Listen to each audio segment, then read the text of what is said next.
அன்னைக்கு ஒரு நாள் பட்ட பகல்ல நம்ம கார்டன்ல நம்மளை தவிர வேற யாரோ வேலை செஞ்சுட்டு இருந்த மாதிரி ஒரு சத்தம் கேட்டுச்சுங்க.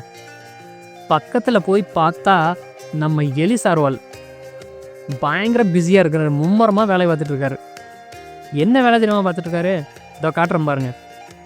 இது எல்லாம் இவர் பார்த்த வேலை தான். நம்ம நிலத்துக்கு அடியில் இருக்கிற கிரவுண்டை கிட்டத்தட்ட அப்புறப்படுத்திட்டாரு. மண்ணே இல்லை, எல்லாத்தையும் பறைச்சி தள்ளிட்டாரு. குழி தோண்டி வச்சிட்டாரு. டைல்ஸ் எல்லாம் இறங்கி போச்சு. எல்லா பக்கம் வங்கு வங்கு வங்கோ வங்கு. இனி இதுக்கு மேலேயும் சும்மா இருக்க முடியாது, இதுக்கு ஒரு வழி பண்ணி ஆகும் அப்படின்ட்டு ஒரு கூண்டு ஒன்று வாங்கினுங்க. எலி கூண்டுல எலி சாதாரணமா மாட்டாது, எல்லாம் புத்திசாலி எலியா இருக்குது. அதுக்கு ஒரு நல்ல ரெசிபி தயார் பண்ணணும் இல்லைங்களா? அதனால வெறும் தேங்காய் யூஸ் பண்றதுக்கு பதிலா அதை நல்ல தீயில வாட்டி கம கமன்னு மனம் வர வாட்டி அதுக்கப்புறம் தேங்காய் எண்ணெயை கொஞ்சம் ஊத்தி அப்படி ஒரு பெரட்டு இப்படி ஒரு பெரட்டி அதை நைஸா கூண்டுக்குள்ள மாட்டி வச்சு பிடிச்சி பாருங்க. எலி எங்கிருந்தாலும் டபக்குன்னு மாட்டிடும்.